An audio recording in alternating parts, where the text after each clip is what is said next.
sommaire de ce journal, lutte contre la pêche illicite.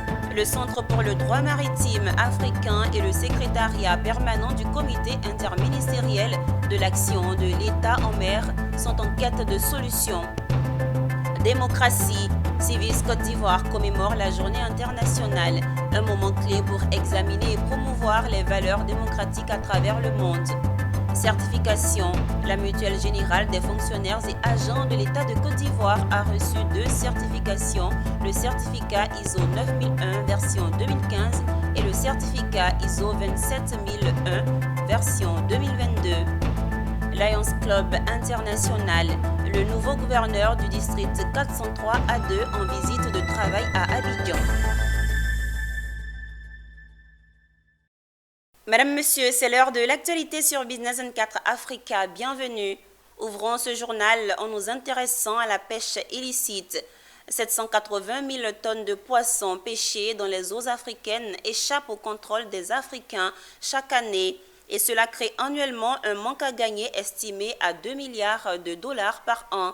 Il faut que ça cesse. Et c'est le combat du Centre pour le droit maritime africain et le comité interministériel de l'action de l'État en mer. Et ce, dans le cadre d'un projet de 4 ans financé par le département d'État américain.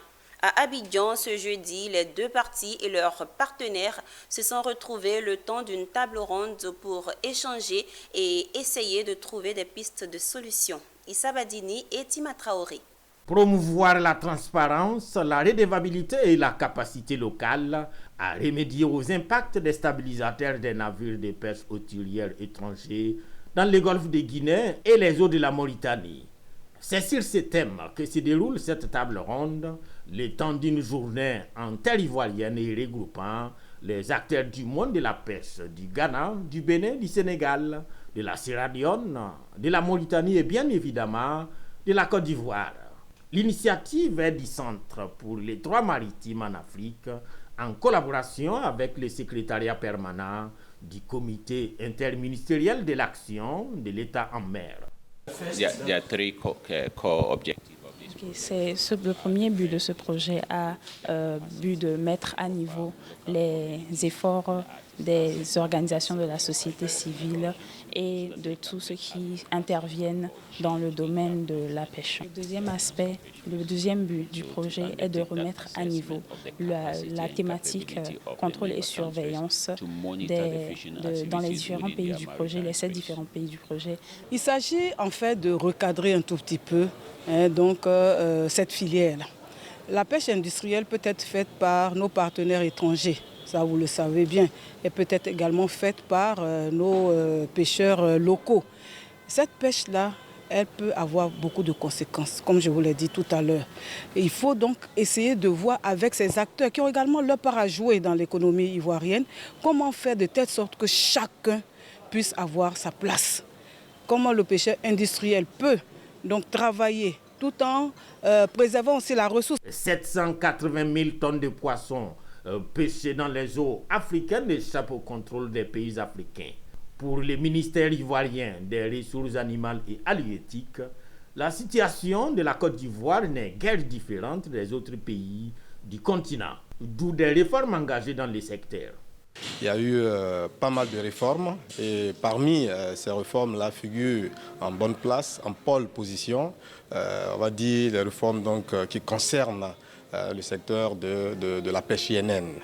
Et pour en tout cas toucher du doigt ce problème qui menace fortement nos ressources on va dire halieutiques, le ministre a mis en place un projet qu'il a appelé projet d'amélioration des dispositifs de suivi, contrôle et surveillance des pêches. Cette table ronde s'inscrit dans le cadre du projet dit promouvoir la transparence, la responsabilité et les capacités locales pour faire face aux impacts déstabilisants des navires de pêche étrangers dans les golfes de Guinée et la Mauritanie.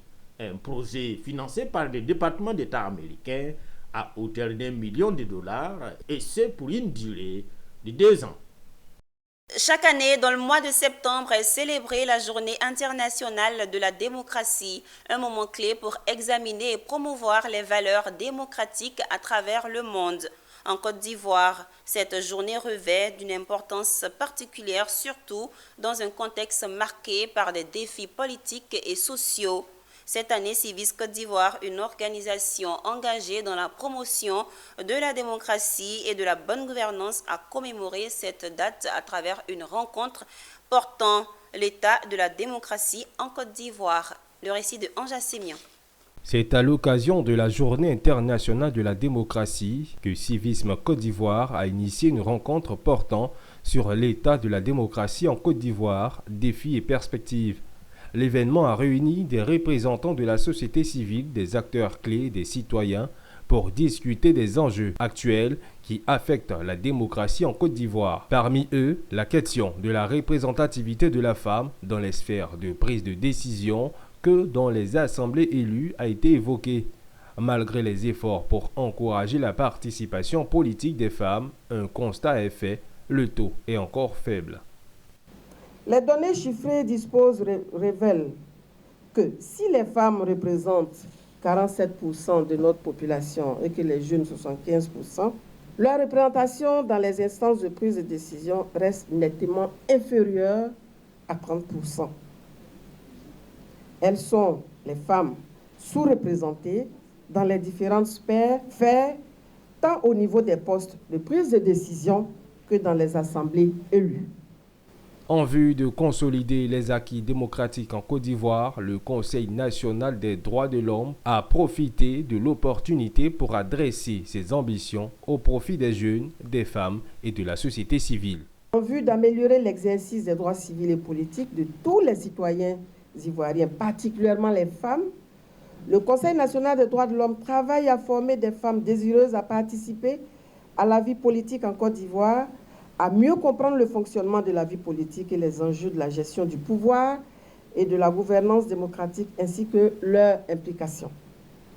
Plusieurs programmes de formation et de renforcement des capacités sont exercés à l'intention de la population. Plusieurs interventions sur le renforcement efficace des capacités et la gouvernance démocratique ont meublé cette rencontre qui a permis de mettre en lumière l'importance d'une démocratie dynamique et participative en Côte d'Ivoire, mais et surtout de contribuer au renforcement d'une culture démocratique.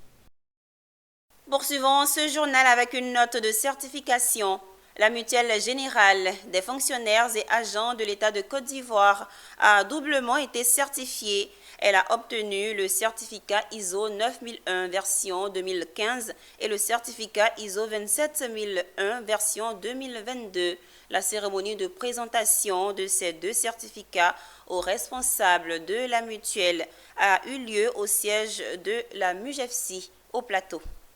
Ce sont deux certifications que la Mutuelle Générale des fonctionnaires et agents de l'État de Côte d'Ivoire a obtenues. Il s'agit de la certification aux normes ISO 9001 2015 et ISO IEC 27001 2022. Les deux certifications ont été présentées lors d'une cérémonie dans les locaux de la MUGEFSI, une double certification qui réjouit les membres de la mutuelle. Chers mutualistes, la cérémonie qui nous réunit ici ce jour consacre la maturité et la robustesse du système de management de la MUGEFSI sous notre gouvernance et sous notre leadership. Pour des générations et des générations de mutualistes, la MUGEFSI n'est pas juste une entreprise de services.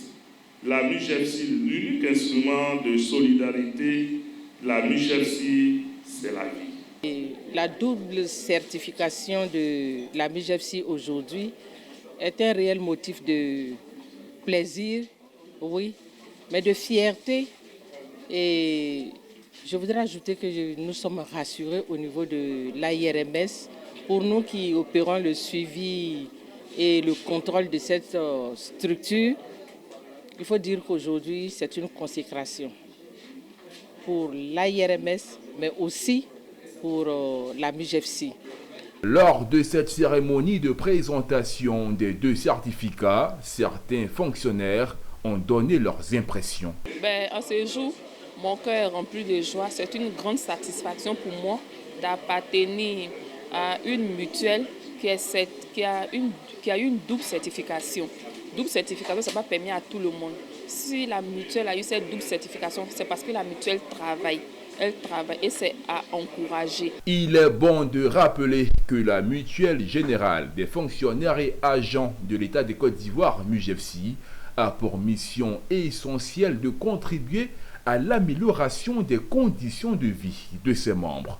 À sa création en 1973, la Mutuelle Générale des Fonctionnaires et Agents de l'État était une direction du ministère de la Fonction publique. C'était un reportage de Djekou De Silva et Doumbia Ayouba. Intéressons-nous au Lions Club International. Clémenceau Yoré, nouveau gouverneur du district 403A2 du Lions Club International pour le mandat 2024-2025 est à Abidjan.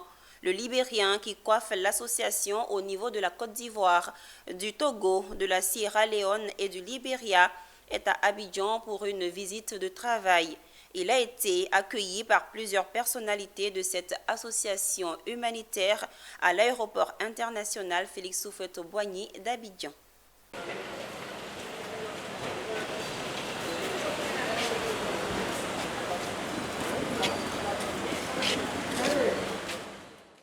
Michel Bois, premier vice-gouverneur du district 403A2 du Lions Club International, et les présidents de région, notamment Christiane Yavo, Adolphe Kwaku et Isabelle Keyi-Boguinard à l'aéroport international Félix Houphouët-Boigny d'Abidjan pour accueillir un hôte de marque. Son nom, Clémenceau Yoré.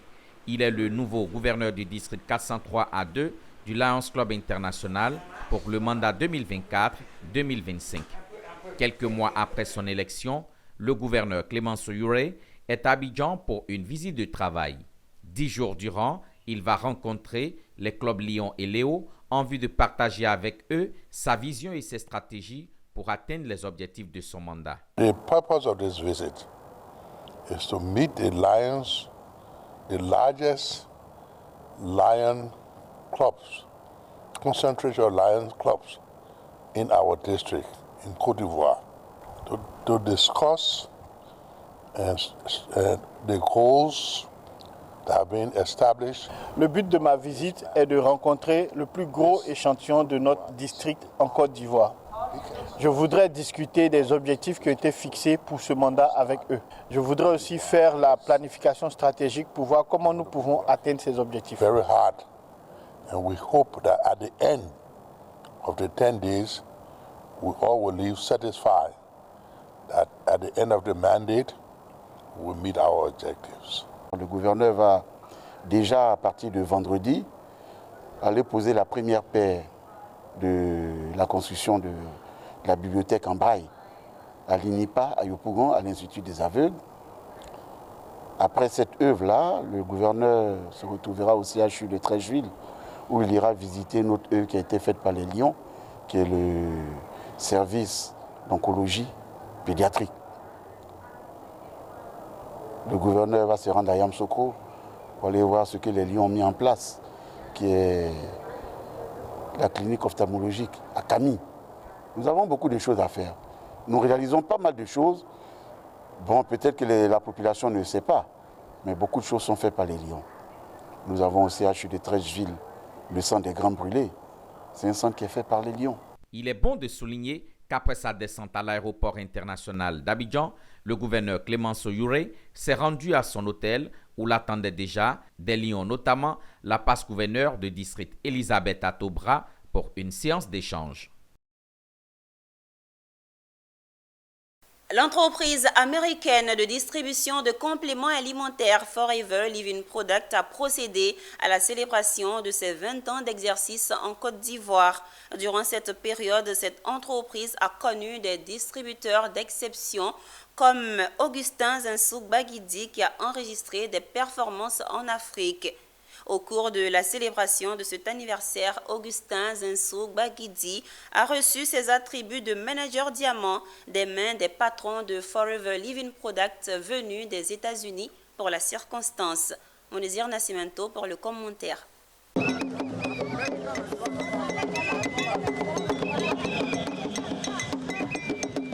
Le le parc d'exposition d'Abidjan, plein comme un jour de fête. Scène de joie et de célébration pour le couple Augustin Zinsou-Baguidi, qui au cours des 14 années d'exercice de marketing relationnel a enregistré des prouesses rares. Après le sacre de New Delhi en Inde, ce couple partenaire de première ligne de l'entreprise américaine Forever Living Products a été récemment distingué. Il a été couronné manager diamant. C'est l'un des niveaux les plus difficiles, mais aussi attractifs du MLM de Forever. Une cérémonie de distinction qui a enregistré la présence des patrons de cette entreprise productrice de produits complémentaires. Eisenhower, qui a foulé le sol africain en Côte d'Ivoire avec son collaborateur Garin Brenholt pour remettre lui-même les attributs de ses partenaires les plus productifs et méritants. Pins et bagues en diamant ont été remis à chaque membre du couple. Tous les pays africains se sont mobilisés pour célébrer le couple qui a créé le réseau Vainqueur, un réseau d'environ 100 000 membres à travers le monde afin de parler de bien-être financier et physique. Une aventure que nous avons commencée en 2009, mais c'est une aventure humaine, une aventure qui nous a permis d'avoir autour de nous plus de 100 000 personnes, des personnes à qui nous avons présenté l'opportunité, qui ont appris à consommer les produits de bien-être que vous savez, a pu développer le plan marketing de cette entreprise.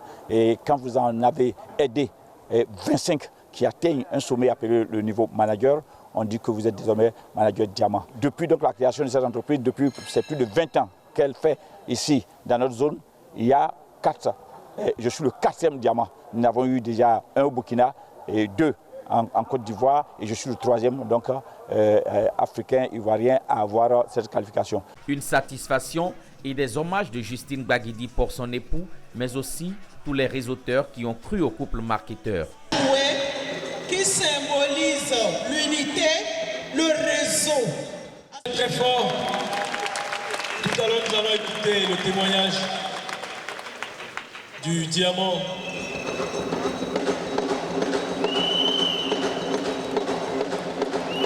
Merci. Bravo, bravo, bravo, bravo. Soyez toujours un exemple pour nous. Merci.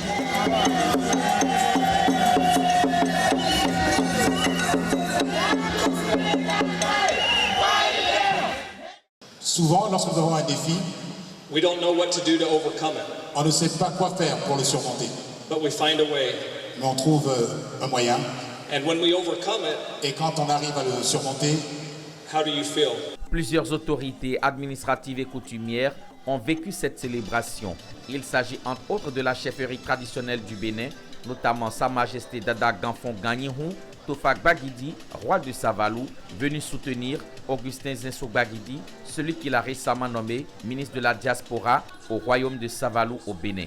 Des membres du réseau Vainqueur, des fondateurs de réseaux partenaires et des officiels n'ont pas tari d'éloges et de présents pour le nouveau couple manager Diamant qui vient d'inscrire son nom sur la liste des meilleurs marketeurs du monde.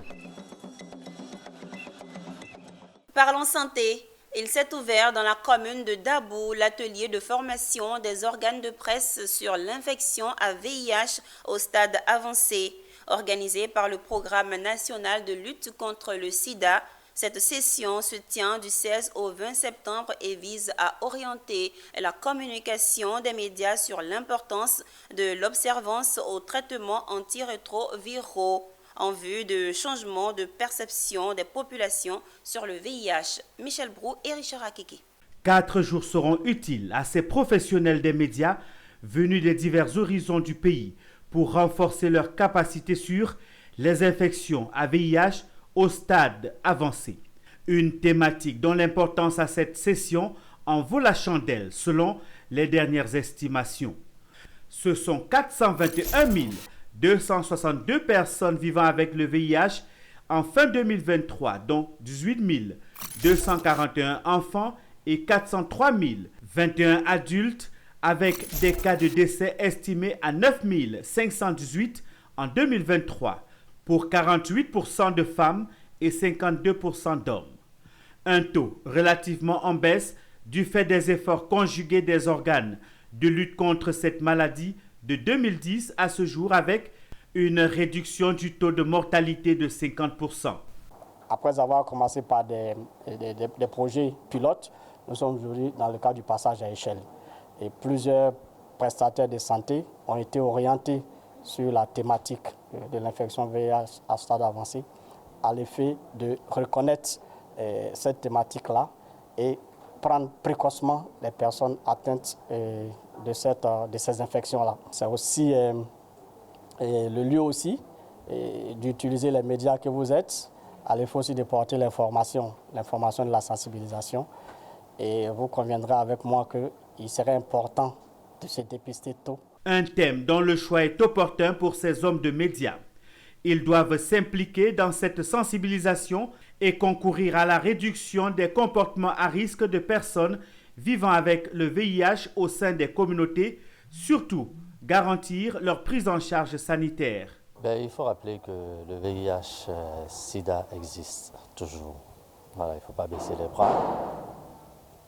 Et le programme de lutte contre le sida a chaque année voulu nous associer à une formation pour renforcer nos capacités afin de pouvoir sensibiliser d'autres frères, d'autres sœurs et surtout que le taux aujourd'hui d'infectés est plus la tranche d'âge de la jeunesse.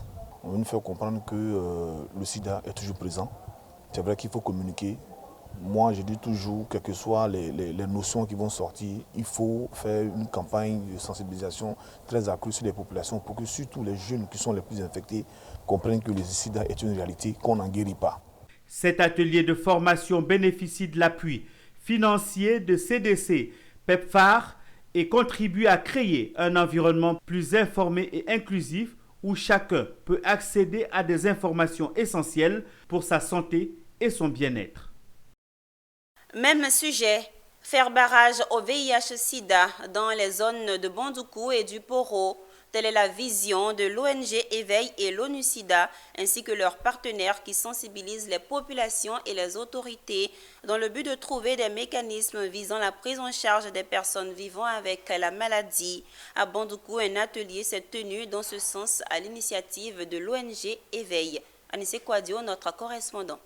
Le VIH-Sida n'est pas encore terminé, il faut rester vigilant. Le comité local de suivi et d'action sanitaire de l'ONG Éveil sonne encore la mobilisation à travers sa cérémonie de lancement des plaidoyers dans la zone 3. Objectif de cet atelier, contribuer à l'amélioration de l'accès et de la qualité de la prise en charge des personnes vivant avec le VIH-Sida, les orphelins et les enfants rendus vulnérables au EV du fait du VIH-Sida dans les régions sanitaires du Gantogo, de l'Indéné-Blanc, du Béké et du Poro. Faire des plaidoyers afin d'obtenir des décisions de la part des décideurs afin d'améliorer un tant soit peu les services de prise en charge et les conditions de vie des personnes vivant avec le VIH. Vu les difficultés que rencontraient certains PV-VIH, il fallait qu'il y ait des voix pour porter leur message auprès des autorités ou auprès de qui de droit. Cette initiative est appuyée par l'ONU-SIDA et le PEPFAR afin d'apporter une réponse concrète, très efficace dans la lutte contre ce fléau qui a endeuillé de nombreuses familles. Cette activité est véritablement l'aboutissement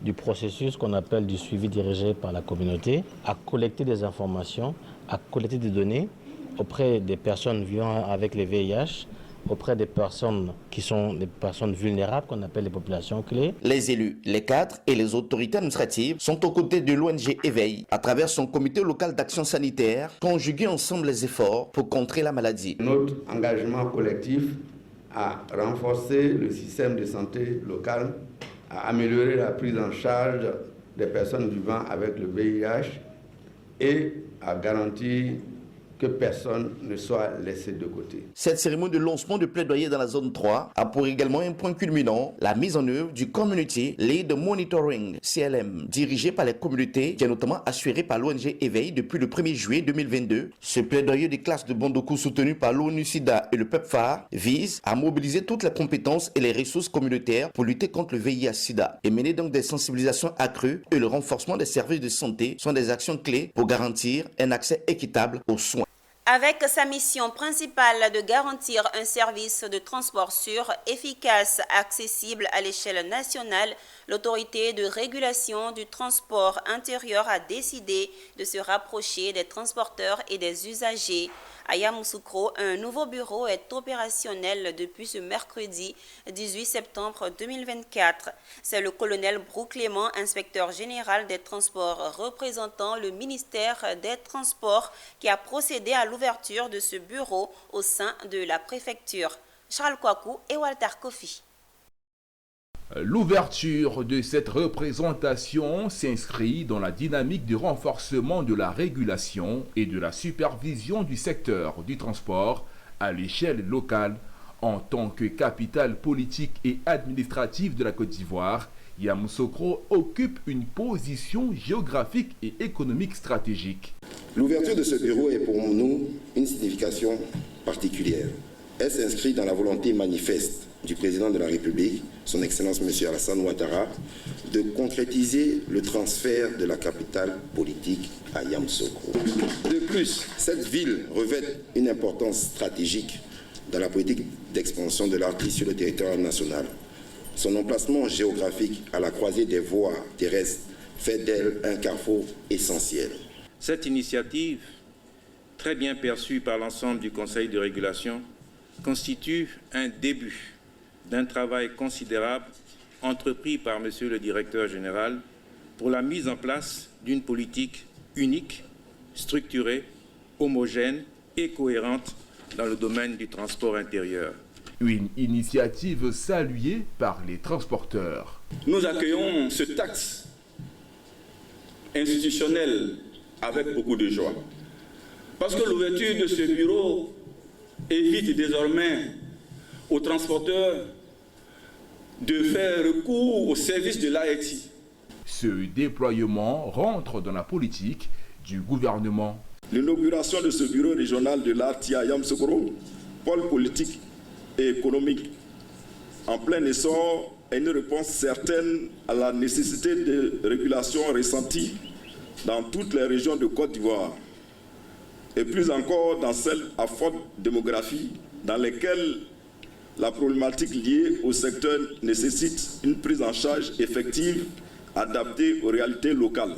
Le préfet Koulibaly Gondo s'est réjoui du choix de Yamoussoukro pour abriter la première véritable représentation de la RTI en dehors d'Abidjan. Direction San Pedro, la Chambre de commerce et d'industrie de Côte d'Ivoire a procédé à la remise de matériel électroménager aux bénéficiaires du projet Resto Durable, un projet mis en œuvre avec l'appui financier de la GIZ et qui permet l'amélioration de la structuration et de la compétitivité des restaurants pour une forte autonomisation des femmes et des jeunes. C'était en présence des autorités administratives, politiques, coutumières de la ville. Le reportage de Djekou de Silva et Abel Kouaou.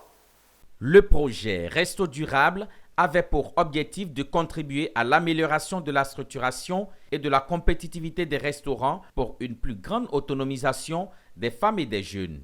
Cela pour garantir et maintenir la création d'emplois durables. À cette remise des prix, ce sont plusieurs appareils électroménagers qui ont été remis aux opérateurs économiques qui officient dans le domaine des maquis, de la restauration et de l'hôtellerie.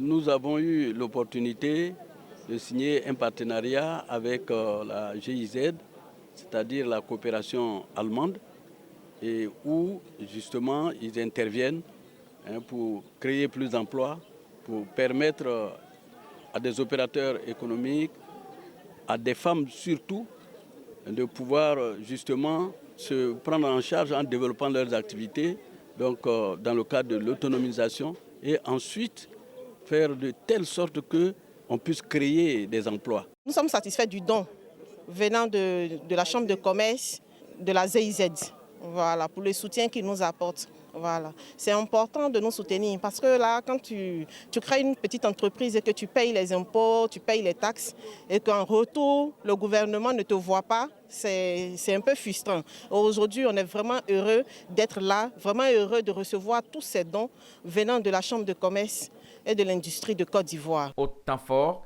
Linda Zrek, présidente régionale sortante de la Chambre de commerce et d'industrie de San Pedro, a été reconduite. La formation en termes de renforcement de capacité constitue l'un des axes prioritaires de la mandature 2016-2029 de la CCICI. Les données de 2020 du ministère du Tourisme et des Loisirs faisaient état de 4 053 restaurants pour 263 845 couverts. Et la ville de Zonien a vibré au rythme d'un événement marquant, le lancement des activités des agents SFTP Corica de la mine d'Iti. Cette journée a été une célébration de l'engagement, de la détermination des femmes travaillant dans le secteur minier. Le récit de Théodore Kanga. La journée a débuté par une procession festive dans les rues de Zonien où les participantes, vêtues de blanc-noir, ont défilé avec fierté. Cette marche a été un moment fort symbolisant l'unité et la force des femmes de la mine. Elle a été suivie d'une activité sportive favorisant l'esprit d'équipe et la camaraderie entre les participantes. Le point d'orgue de cette journée a été le dîner gala où les femmes ont eu l'occasion de se retrouver dans une ambiance conviviale et festive. Ce moment a permis de célébrer la réussite de l'association et d'exprimer leur gratitude envers le directeur général pour son soutien indéfectible. Je dis à mes soeurs que la femme n'a pas seulement sa place dans la cuisine. On peut aller travailler et venir à la maison et aller aussi dans la cuisine.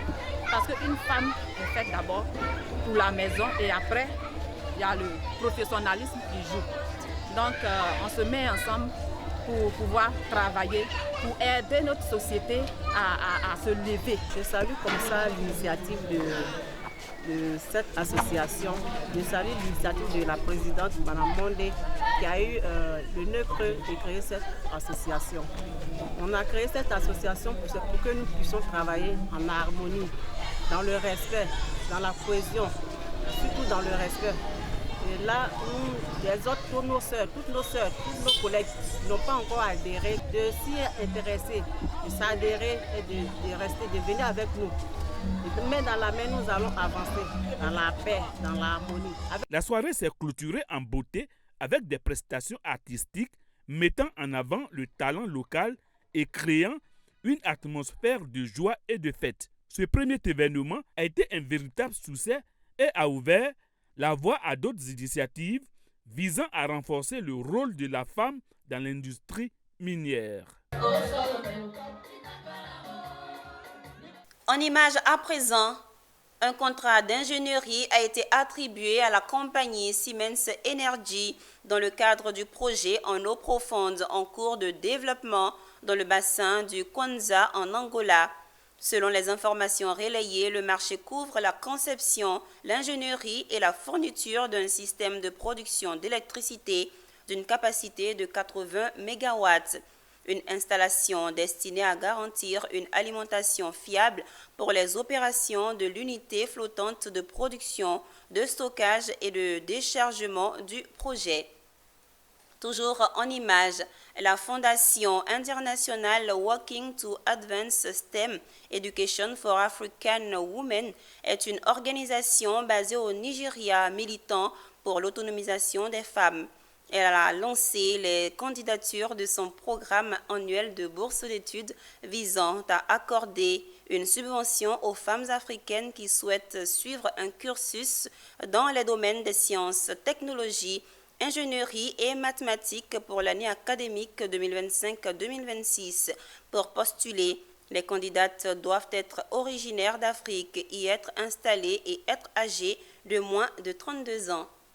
C'est la fin de ce journal préparé par l'ensemble de la rédaction. Merci de l'avoir suivi. Les programmes se poursuivent sur Business 24 Africa, votre télé utile.